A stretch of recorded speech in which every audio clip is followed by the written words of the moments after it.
to start off by apologizing for my height. Anyways, when my older sister Brianna first asked me to give a speech at her wedding, she told me it should be about 2 minutes long. Short and sweet. I started thinking of a few nice things to say and figured that I was all set. But then, at the bachelorette weekend, she told me that actually the speech should be 5 minutes. And also, no pressure whatsoever, but the speech should be good and funny. So I'm in my second year of law school. Woo! And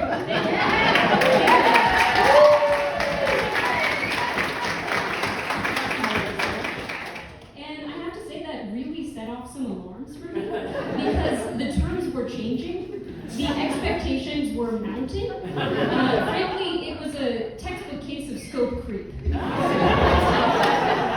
So while I may not yet be qualified to dispense legal advice, I am more than qualified to look after my own interests. So in the name of clarity, fairness, and my own peace of mind, I took the liberty of drafting a little speech contract.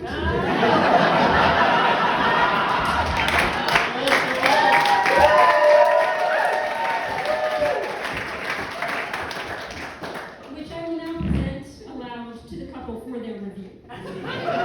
If they find the terms agreeable, I will consider giving a speech at your wedding. If I may. Whereas, Joelle Besch has been the best older sister a girl could ask for, kind, endlessly patient, and always available to give an eco-friendly light bulb recommendation. Acknowledging her distinguished career, which has ranged from working for National Geographic, like Ian's great aunt Nina, to serving in the Peace Corps in Ethiopia and representing the US at UN environment conferences.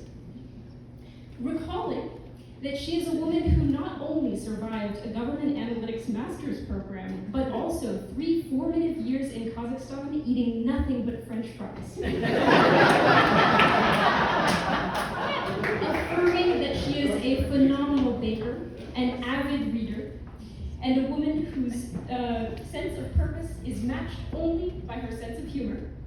I, the maid of honor, do hereby present the following speech contract to be entered into between myself and Brianna Besch and Ian Feller, aka the newly unified marital entity. Section 1.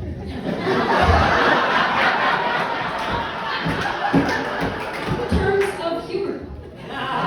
The speech shall include humorous, slightly exaggerated, and mildly embarrassing anecdotes about Brianna, as outlined in the sections to follow. Section 1.1. The dumpster house. When Brianna was in college, she spent a summer in Minnesota advocating for wind power. And at the time, she lived in a house of very passionate environmentalists. And I mean very passionate. Certain housemates felt strongly that flushing the toilet was a terrible waste of water. This was a house where if it's yellow, let it mellow was not just a suggestion, it was a manifesto.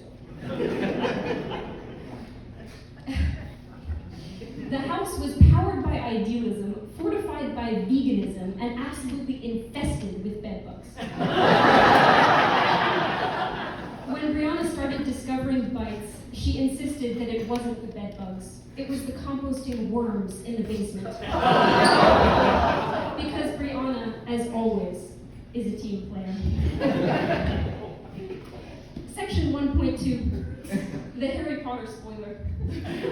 No tale of sisterhood would be complete without a betrayal. When we lived in Kazakhstan, Brianna somehow got her hands on the 6th Harry Potter book. She was reading it in a locked room while her friend waited outside, desperate to talk about the ending. He convinced me, his sweet, gullible pawn, to knock on the door and lure her out. When she answered, I delivered his message, having no idea what it meant.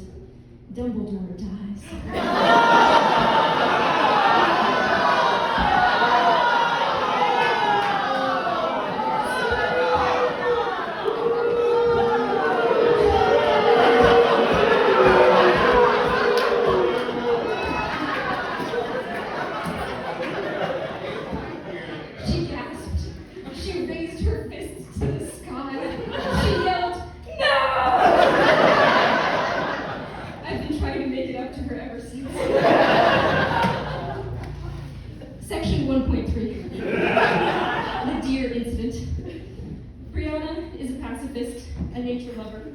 but even she has her limits.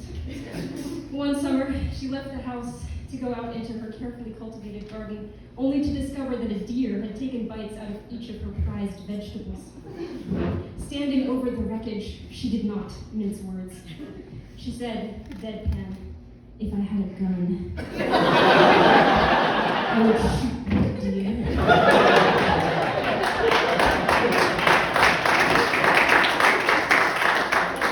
It was the closest I've ever seen to her being a Disney villain. Section 2. Findings of fact about Ian. Ian describes himself as funny, ridiculous, and musical, and I can confirm all three. He analyzes financial risk for the Department of Housing and Urban Development by day and plays jazz saxophone by night. Early on in their relationship, he showed up to one of our family jam sessions with his saxophone, harmonized like it was nothing, and completely knocked our grandpa's socks off. Like, literally, we haven't been able to find them. If he could have invited a celebrity to this wedding, he would have picked Obama, because he's, quote, probably awesome at parties. And I agree. He is an elite board game competitor, a night owl, and he wears a size 9 shoe. He loves Brianna deeply, listens to her carefully, and would probably shoot a deer for her if she asked.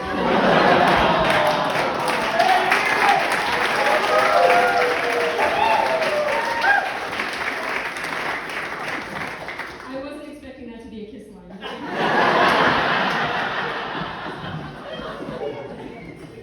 Section 2, subsection A.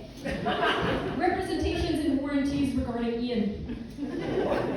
I represent that Ian is now officially one of us. My condolences. I also agree to continue giving Ian hot sauce for Christmas every year. This shall continue in perpetuity or until he tells me to stop, whichever comes first.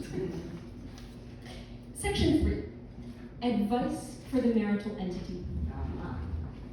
As the younger sister, I am not authorized to give life advice to the couple based on personal experience, so I offer the timeless wisdom of our parents. And I quote, "Most emergency room visits are from cutting bagels."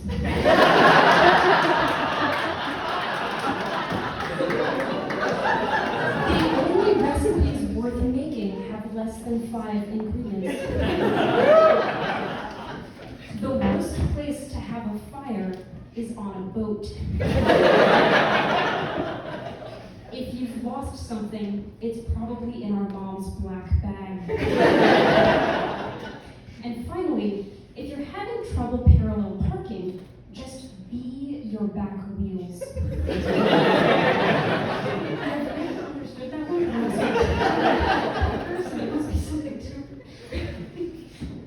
And finally, my own humble addition, marry the person who laughs at your jokes, makes you feel safe, and supports your weirdness, and also that of your younger siblings. Brianna and Ian, you have done just that. I now invite the marital entity to execute this speech contract by signing it with a pen that I definitely did not steal from your Katuba sign.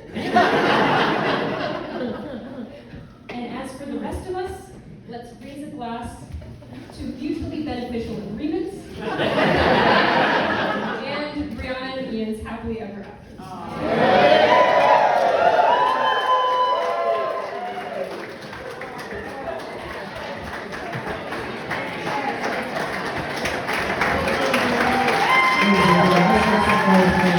Thank you.